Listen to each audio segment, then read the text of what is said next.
Bonsoir à toutes et à tous, c'est Luc, j'espère que vous allez bien. Aujourd'hui, comme je vous en ai parlé la semaine dernière, vidéo sur le jeu mobile Whiteout Survival.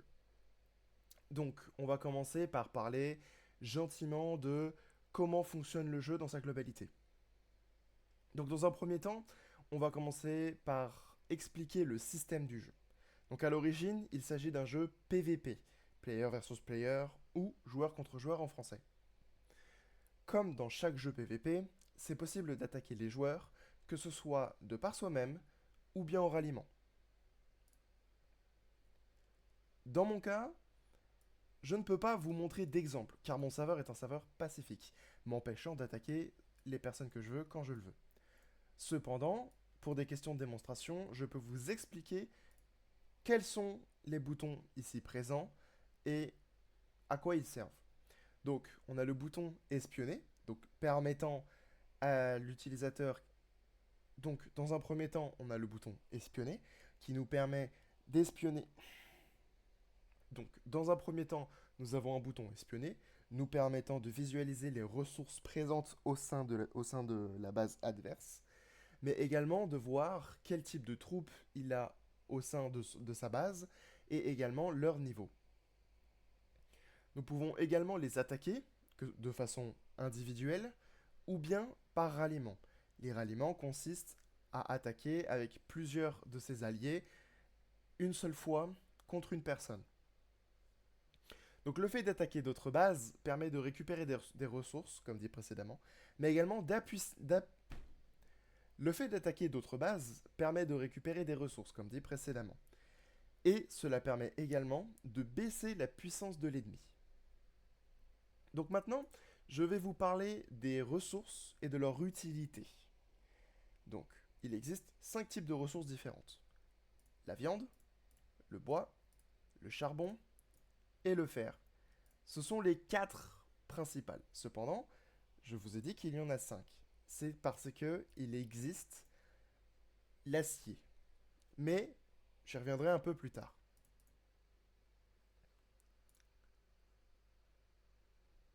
Donc ces ressources vont vous permettre d'améliorer vos bâtiments et sont très importantes pour l'évolution de votre base. Par exemple, dans mon cas, les ressources me permettent de mettre à jour des bâtiments.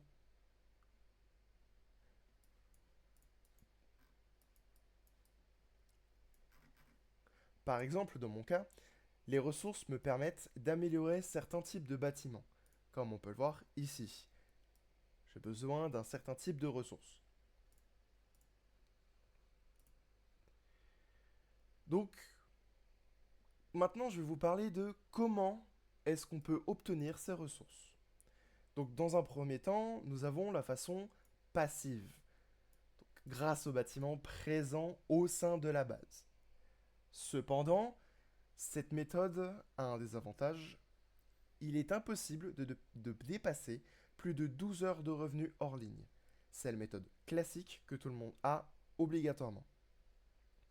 Par ailleurs, l'acier ne peut être obtenu que par cette méthode.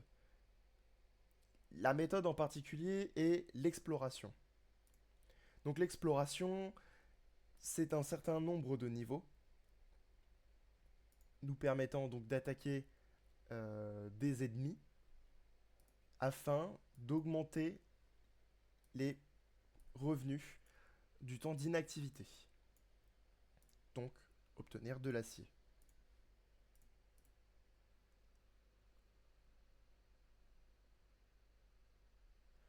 Ensuite, nous avons la possibilité d'attaquer les joueurs, comme je vous l'ai dit pas.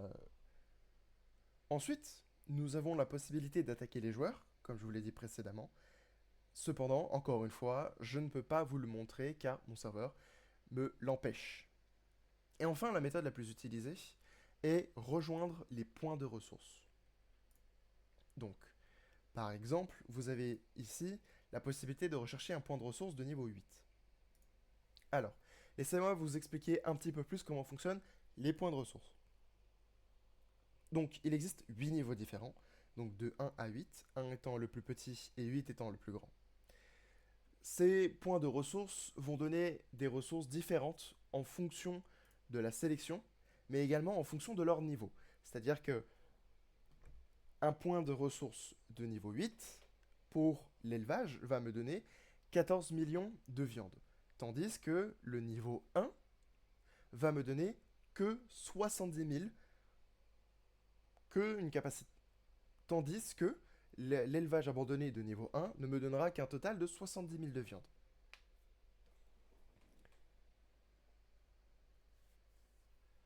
Une autre solution qui est tout à fait possible est d'attaquer les bêtes ou bien les terreurs polaires. Comme vous pouvez le voir ici, il est tout à fait possible de récupérer certains types de ressources. En règle générale, on les récupère toutes. Donc, les terreurs polaires, tout comme les bêtes, peuvent être trouvées dans, dans la même interface que les points de ressources. Donc, une fois les avoir battus, vous allez recevoir des objets qui vous donnent des ressources. Le mieux étant de ne pas les utiliser et de plutôt les garder lorsque vous en avez réellement besoin. C'est-à-dire si vous n'avez vraiment plus de ressources et qu'il ne vous reste qu'une amélioration à faire avant d'améliorer un certain bâtiment, dans ce cas-là, vous pouvez les utiliser. Donc, ces fameux objets de ressources sont les suivants. Voilà. Donc, vous avez plusieurs types. Vous avez par exemple, pour la viande, 1000 viandes. Donc, si je l'utilise, ça va me donner 1000 viandes. Vous avez deux types de ressources. Les ressources protégées et non protégées. Quelle est la différence entre les deux? Donc les ressources protégées vont... Donc, quelle est la différence entre les deux? Les ressources protégées sont des ressources qui ne se feront pas attaquer. Donc, quelle est la différence entre les deux? La différence entre les ressources protégées et les ressources non protégées est que les ressources protégées ne pourront pas se faire piller par les adversaires essayant de vous piller. Cependant, ces ressources aussi ne sont pas protégées. Comme on peut le voir ici, j'ai 352 millions de viande protégée, tandis que pour un total de 408 millions de viande totale. Ce qui signifie donc que la différence entre 352 et 408 millions n'est pas protégée. C'est-à-dire que si quelqu'un décidait de m'attaquer demain, eh bien, il aurait l'occasion de récupérer ces fameuses ressources présentes, qui ne sont pas protégées.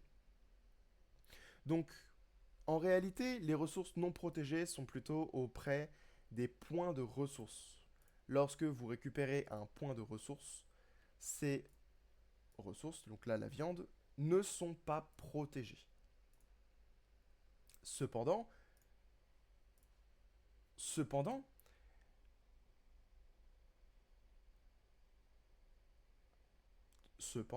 les points de revenus se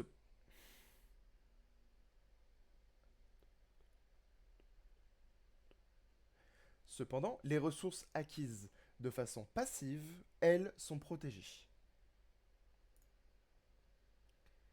Donc maintenant, je vais vous expliquer un petit peu comment fonctionne le système de niveau de chaudière. Donc, il existe réellement deux types de niveaux. Donc, le niveau dit classique, de 1 à 30, et les niveaux dits avancés, utilisant des cristaux ardents, allant de 1 à 10, dépendamment du serveur dans lequel vous êtes. Donc, les cristaux ardents permettent d'améliorer vos chaudières, mais également d'autres bâtiments, afin de pouvoir se rendre plus puissant une fois atteint la chaudière de niveau 30. Donc, les niveaux avancés utilisent ce que l'on appelle des cristaux ardents. Cependant, ces cristaux ardents ne sont pas disponibles pour tous les serveurs. Aujourd'hui, sur mon serveur, nous pouvons aller jusqu'au niveau 10 des améliorations avancées, mais sur les derniers serveurs créés, ce n'est pas encore disponible. Le niveau des troupes est également affecté par ce système de cristaux ardents, mais j'y reviens dans un instant.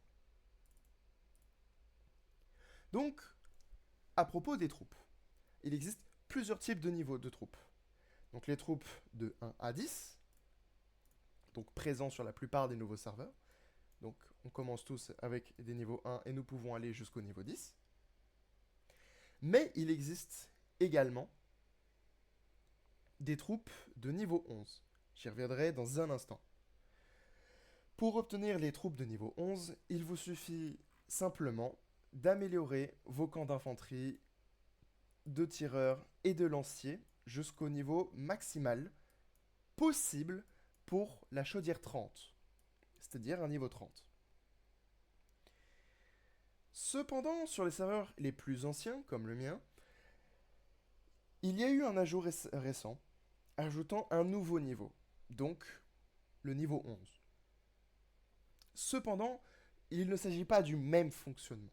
Pour obtenir ces troupes de niveau 11, il faut suivre plusieurs types de recherches afin d'obtenir ces nouvelles troupes. Donc en débloquant le système de chaudière avancé avec les Fire Crystals, nous avons la possibilité de débloquer l'académie de guerre. Donc c'est... Avec le système de chaudière avancé, nous avons débloqué ce que l'on appelle l'académie de guerre. Donc c'est un centre de recherche nous permettant de débloquer ces fameuses unités de niveau 11.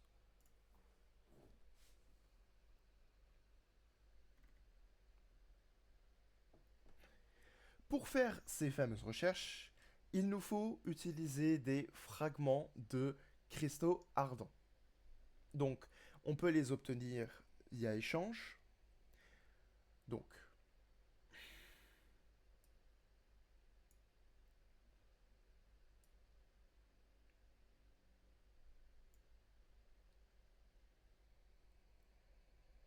pour faire ces recherches, il faut utiliser des fragments de cristaux ardents. On peut les obtenir en faisant des échanges contre d'autres types de ressources, comme l'acier et les cristaux ardents, comme vous pouvez le voir ici présent. Donc l'acier étant une ressource relativement rare et importante, que ce soit pour vos recherches depuis l'Académie de guerre ou bien le centre de recherche classique, je vous conseille de faire attention à votre utilisation. Encore une fois, comme on a pu le voir précédemment, alors malheureusement ce n'est pas possible de vous le montrer, mais je gagne un total de 3300 acier par heure. Cependant, le maximum possible échangeable pour aujourd'hui, c'est 200 000. Ok, Lucas, coupe, coupe, coupe, coupe, coupe, coupe, coupe, coupe, coupe, tu t'en fous. Voilà. Tu coupes à comme l'acier, les cristaux ardents, blablabla.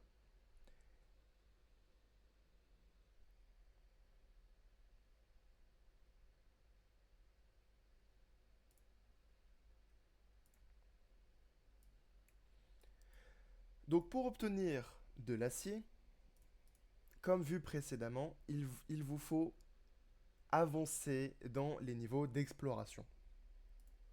Cependant, l'échange est relativement coûteux en termes d'acier, ce qui signifie qu'il est assez compliqué d'avancer lorsque vous n'utilisez que les échanges d'acier en poudre de cristaux ardents.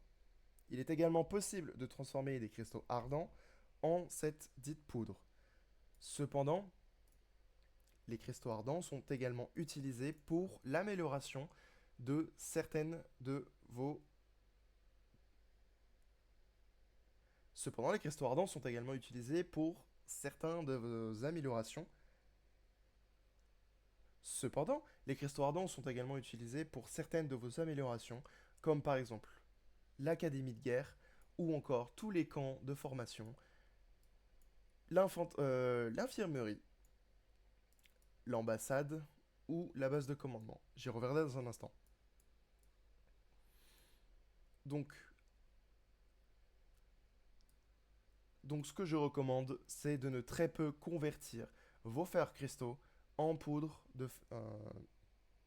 donc ce que je ne vous recommande que très peu, c'est de transformer vos cristaux ardents en poudre de cristaux ardents. Donc ensuite, il existe également un système d'ambassade et de base de commandement. Donc qu'est-ce que c'est qu'un petit peu toute cette histoire?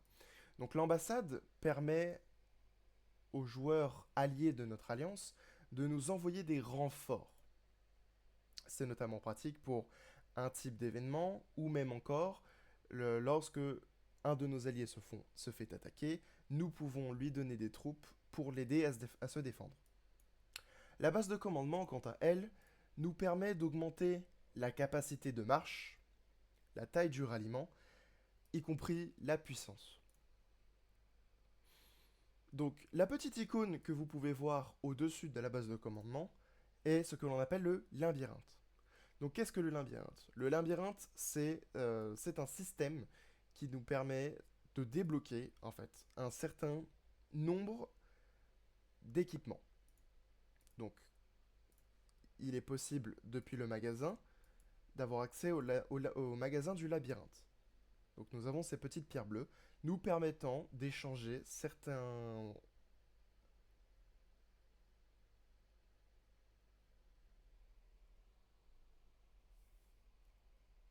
objets, comme par exemple des accélérateurs permettant, comme leur nom l'indique, d'accélérer que ce soit une recherche ou bien une formation troupe ou bien une construction.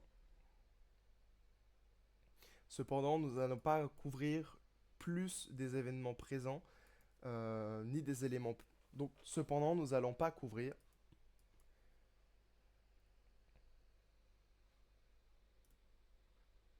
Cependant, nous n'allons pas couvrir les autres objets présents dans cette boutique, ni même dans les autres boutiques d'ailleurs. Donc l'intérêt de ce labyrinthe, c'est de nous donner plusieurs choses. Des équipements pour les héros, j'y reviens dans un instant, mais également, comme vu précédemment, cela nous permet d'acheter certains objets. Donc les héros. Il existe plusieurs types de héros.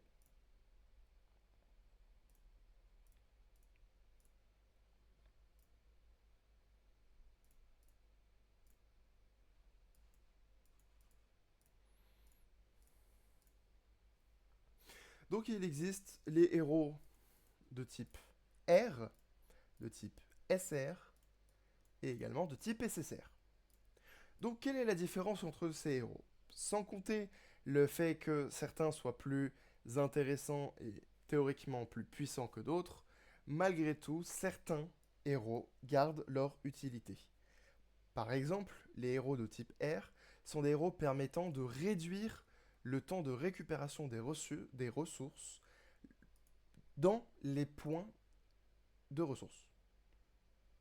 Par exemple, le temps de collecte indiqué étant de 7h33, en utilisant le héros en particulier, ce temps sera grandement réduit. Donc c'est l'avantage de ces héros de type R. Qu'en est-il des héros de type SR? Eh bien, dans certains événements, il est préférable d'utiliser certains héros de type SR que des types SSR. Le héros nommé Jesse, ici présente, est par exemple meilleur pour faire des attaques que d'autres héros présents dans les grades SSR. Il en va de même pour Jasser, Seo Young. Ok. Il en va également de même pour Jasser et Seo Young. D'autres héros sont plutôt utilisés pour la défense, comme nous pouvons le voir ici avec Patrick et Sergei. Ce sont des héros qui sont généralement utilisés par tout le monde pour permettre une bonne défense, que ce soit en termes, enfin peu importe le héros, que ce soit Sergei ou Patrick. Mais alors, où est l'intérêt de tous ces nouveaux héros, tous les héros SR? Comme vous pouvez le voir, il y a un petit S7, S6, S5 et ainsi de suite, présent au-dessus de ces héros. Cela signifie qu'ils viennent d'une saison différente. Donc pourquoi avoir autant de héros SR si ils ne sont aussi peu utiles? Eh bien, c'est parce que l'utilité des héros SR est en réalité assez limitée. Dans certains événements, il est préférable d'utiliser en priorité Jessie, Chaser et Seoyoung. Cependant, pour les attaques du quotidien, donc que ce soit contre les bêtes ou bien même les terreurs polaires, dans ce genre de cas, il est mieux d'attaquer directement avec vos meilleurs héros. Comme vous pouvez le voir, cette terreur polaire est très puissante. Je ne peux pas...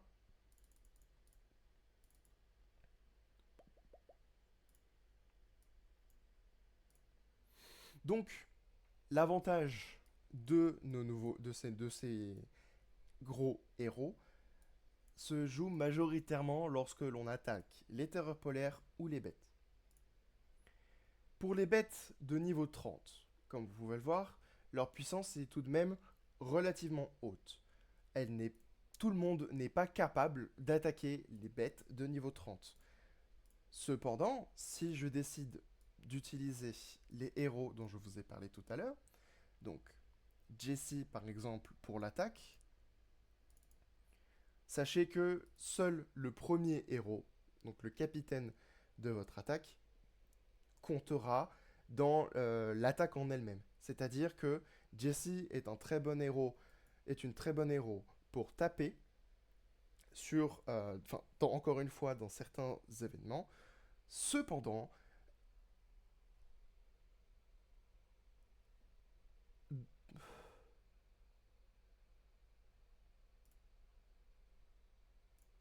donc comme vous pouvez le voir, cette bête de niveau 30 est relativement puissante.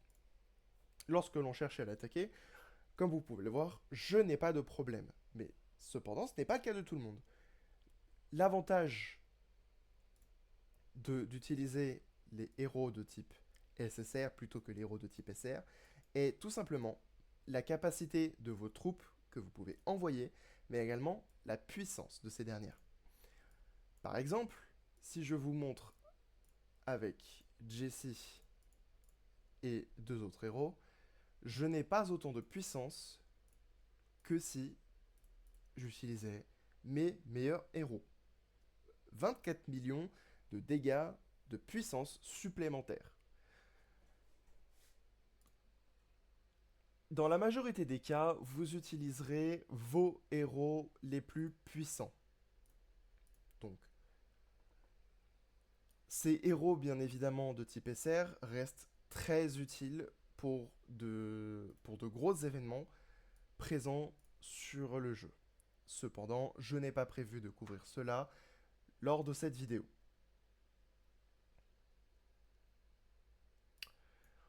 Un nouvel exemple pour revenir au niveau des attaques et des ralliements, on peut voir ça depuis les bêtes, mais également les terreurs polaires.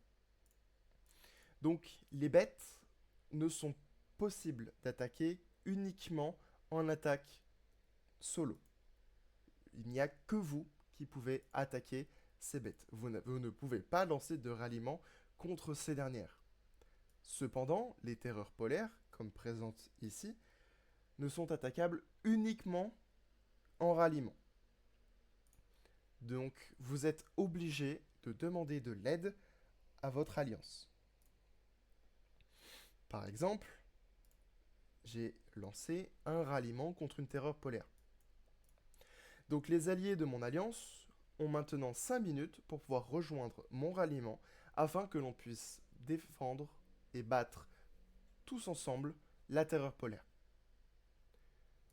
Donc, quel est l'intérêt de battre les bêtes et les terreurs polaires? Comme dit précédemment, cela donne des ressources.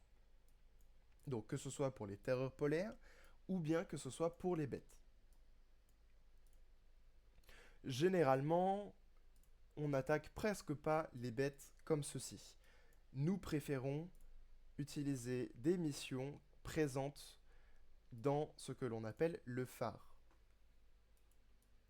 Donc comme vous pouvez le voir, ici, dans le phare, normalement, il y a plusieurs types d'attaques possibles. Donc que ce soit contre des bêtes, contre des camps ennemis, donc bien évidemment ce ne sont pas des vraies personnes, et également la possibilité de sauver des personnes. Laissez-moi vous montrer un exemple.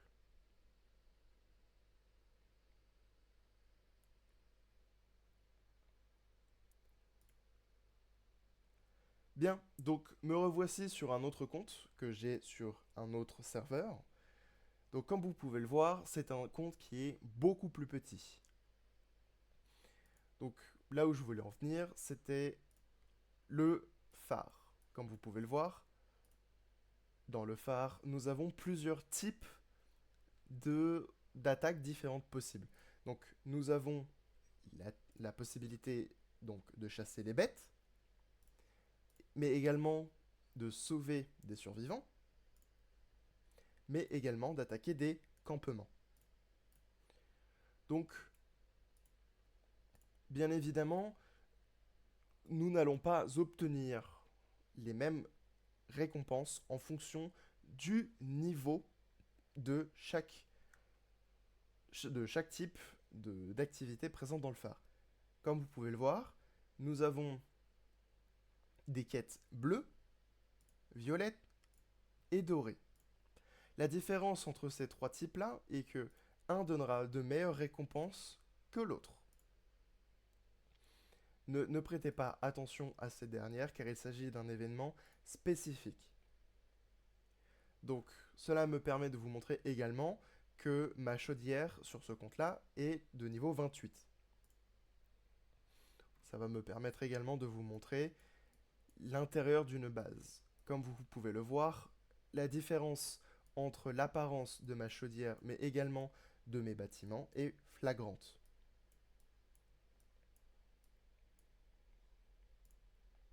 Donc comme vous pouvez le voir ici, je ne récupère pas le même nombre d'acier sur ce compte-là que sur mon gros compte. Notez que les 9 heures affichées ici ne sont valables que pour ce coffre ici. Vous avez toujours 12 heures de récompense passive due à toutes les mines présentes au sein de la base. Donc il y a bien évidemment beaucoup plus d'aspects que je n'ai pas couverts dans cette vidéo. Le principe de cette vidéo est un petit peu de vous montrer à quoi ressemble le jeu, qu'est-ce que l'on peut faire sur le jeu, et si une série ou si quelques épisodes vous intéressent sur le jeu Whiteout Survival, n'hésitez pas. Donc